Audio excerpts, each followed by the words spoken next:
हिंदू धर्म ग्रंथों में इस बात का उल्लेख है कि कैलाश पर्वत पर भगवान शिव आज भी निवास करते हैं। हिंदू धर्म के देवी देवता सिर्फ पौराणिक कथाओं के पात्र नहीं थे, बल्कि वे ऐसी शक्तियां थे जो पृथ्वी पर अलग अलग रूप में अलग अलग जगह पर मौजूद थे, और उनमें से कई शक्तियां तो आज भी हमारे बीच मौजूद हैं। बस वह किसी को नजर नहीं आती। लेकिन इस धरती पर आज भी एक ऐसी जगह है जो पूरी तरह से विज्ञान को चुनौती दे रही है। हम बात कर रहे हैं इस धरती का सबसे रहस्यमय पर्वत कैलाश पर्वत की, जहां स्वयं भगवान शिव के मौजूद होने का एहसास आज भी होते रहता है। इस जन्म में भगवान शिव का दर्शन हो या ना हो, लेकिन उनके निवास स्थान का दर्शन मनुष्य के भाग में जरूर लिखा है। दुनिया की सारी अलौकिक शक्तियों का जन्म इस कैलाश पर्वत से ही शुरू होता है। हिमालय की गोद में बसा यह पर्वत भले ही दुनिया का सबसे ऊंचा पर्वत ना हो, लेकिन इसकी भव्यता इसकी ऊंचाई से नहीं बल्कि इसके आकार में है। शिवलिंग के आकार का यह पर्वत स्वयं में ही एक मंदिर है। इस पर्वत की महानता इसी बात से हो जाती है कि आज तक कोई भी मनुष्य इस पर नहीं चढ़ पाया है, और जिसने भी इस पर्वत पर चढ़ने का दुस्साहस किया है उसे मृत्यु ही प्राप्त हुई है। जब बर्फ से ढके इस पर्वत पर सूर्य की किरणें पड़ती है, तब यह पर्वत सोने की तरह चमक उठता है। तब ऐसा प्रतीत होता है कि मानो कैलाश ही सत्य है और सत्य ही शिव। धरती के इस स्थान पर हवाओं की ध्वनि के तरंगों का कुछ इस तरह से मिलन होता है कि यहाँ आए हुए भक्तों को ओम की अद्भुत ध्वनि सुनाई देती है। धरती के एक ओर उत्तरी ध्रुव तो दूसरी ओर दक्षिणी ध्रुव है। इन दोनों के बीचों बीच स्थित है हिमालय, और हिमालय का केंद्र है कैलाश पर्वत, जो हजारों लाखों लोगों के लिए बहुत बड़ा पवित्र स्थान है। पश्चिमी तिब्बत में मौजूद कैलाश पर्वत सतह से करीब 22,000 फीट ऊंचा है।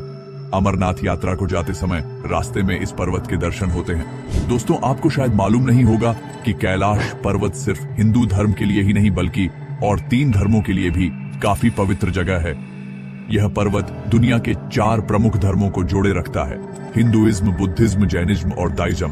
इन चारों धर्मों में कैलाश पर्वत का महत्व भगवान शिव का अलौकिक शक्ति के रूप में देखा जाता है। और दोस्तों, हाल ही में वैज्ञानिकों द्वारा कैलाश पर्वत को इस धरती का केंद्र यानी एक्सिस माना गया है, यानी कि इस धरती का नाभ भी इस पर्वत पर दिशा सूचक यानी कि कंपास भी काम करना बंद कर देता है। बहुत से लोगों और शोधकर्ताओं द्वारा बताया गया है कि कैलाश पर्वत पर ही चारों दिशाओं का मिलन होता है। यह पर्वत इस धरती के सभी जीव जंतुओं को जीवित रखने के लिए वातावरण को बनाए रखता है, और शायद इसीलिए इस जगह को प्राकृतिक शक्तियों का भंडार कहा जाता है।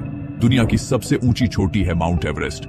इस पर आज तक हजारों लोग चढ़ाई कर चुके हैं, लेकिन हैरानी कर देने वाली बात तो यह है कि माउंट एवरेस्ट से 2000 मीटर कम ऊंचाई वाले कैलाश पर्वत पर आज तक कोई नहीं चढ़ पाया। किसी भी पर्वत पर चढ़ाई करने में सबसे बड़ी दिक्कत आती है ऑक्सीजन की कमी की। माउंट एवरेस्ट की ऊंचाई 8,848 मीटर की है, और इस ऊंचाई पर ऑक्सीजन की मात्रा काफी कम हो जाती है।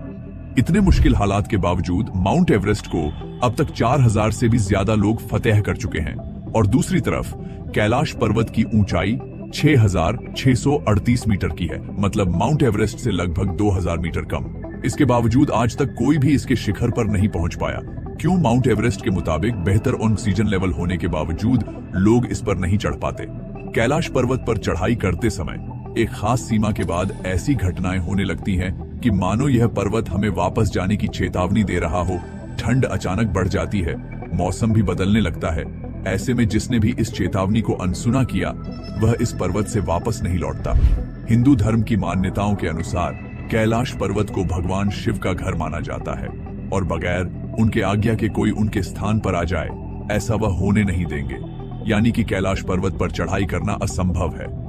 परंतु तिब्बत के लोगों का कहना है कि 11वीं सदी में तिब्बत बौद्ध योगी मिलरप्पा ने इस पर्वत पर चढ़ाई की थी, और वे सफल भी रहे। लेकिन इस बात को साबित करने के लिए उन लोगों के पास कोई प्रमाण नहीं है।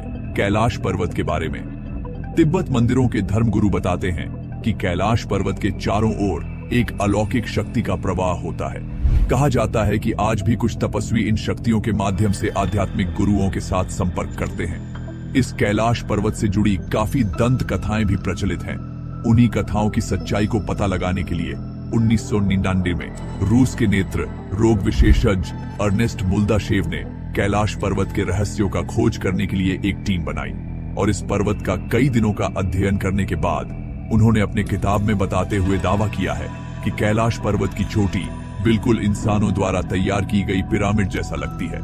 और कैलाश पर्वत की यह चोटी प्राकृतिक नहीं, बल्कि किसी इंसान या फिर किसी अन्य शक्ति द्वारा बनाई गई है। और इस जगह पर अजीब तरह की रेडिएशन होने के कारण इसे पारलौकिक गतिविधि का केंद्र भी बताए हैं। उनके दावों में कितनी सच्चाई है, ये तो आने वाला वक्त ही बताएगा। लेकिन डॉक्टर अर्नेस्ट मुल्दाशेव ने जिस आदमी या शक्ति द्वारा कैलाश पर्वत को बनाए जाने की बात कही है, वह शायद भगवान शिव ही थे। अगर हम भी कैलाश पर्वत को थोड़ा ध्यान से देखेंगे तो यह बात काफी सही भी लगती है। और शायद इसीलिए इस पवित्र पर्वत का दौरा करने वाले लोगों ने दावा किया है कि वहां समय काफी तेजी से गुजरता है। नाखून और बाल की वृद्धि जो सामान्य परिस्थितियों में लगभग 2 सप्ताह में होती है, वह यहाँ केवल 24 घंटों में हो जाती है। और इन पहाड़ों के बीच की हवा तेजी से उम्र बढ़ाने की प्रक्रिया में मदद करती है। ऐसे ही जब रशिया के एक पर्वतारोही सर्जी सिस्टियाकोवा ने जब कैलाश पर्वत के बिल्कुल करीब पहुंच गए तो उनका दिल बहुत तेजी से धड़कने लगा और उन्हें अचानक कमजोरी महसूस होने लगी, जिसके बाद उन्हें ख्याल आने लगा कि उन्हें यहां पर नहीं रुकना चाहिए। इसके बाद जैसे ही वे नीचे आते गए, उनका स्वास्थ्य ठीक होता गया और 2001 में आखिरी बार स्पेनिश टीम के लोग इस पर्वत पर चढ़ने की कोशिश की थी। तब पूरी दुनिया भर के लोगों के दबाव के कारण उन्हें अपनी एक खोज रोकनी पड़ी और उस दिन के बाद से वहां की गवर्नमेंट कैलाश पर्वत पर चढ़ाई करने की अनुमति किसी को भी नहीं दी। कैलाश पर्वत के आकार और रहस्य को लेकर अक्सर बहुत सी बातें होते रहती है, लेकिन दोस्तों, कुछ प्रश्नों के उत्तर इंसानों की बुद्धि से परे होते हैं। ऐसे में तो एक बात साफ नजर आती है कि हिमालय के पर्वतों के बीच शिवलिंग के आकार का पर्वत ही कैलाश पर्वत है। और इस कैलाश पर्वत को एक एंगल से देखने पर शिव जी का मुख जैसा दिखाई देता है। मेरा मानना यही है कि उस कैलाश पर्वत पर शिव जी नहीं, बल्कि कैलाश पर्वत ही शिव है। तो दोस्तों, अगर आप भी भगवान शिव पर विश्वास रखते हैं तो कमेंट में प्रेम भाव से हर हर महादेव जरूर लिखें और इस वीडियो को लाइक करके अपने दोस्तों को शेयर जरूर करें। ऐसे ही और भी वीडियोस देखने के लिए आप हमारे चैनल एएसके नॉलेज को सब्सक्राइब करके बेल नोटिफिकेशन भी ऑन कर दें, ताकि मैं जब भी वीडियोस अपलोड करूं उसकी नोटिफिकेशन आपको मिल जाए। तो दोस्तों, फिर मिलता हूं किसी इंटरेस्टिंग वीडियो के साथ। तब तक के लिए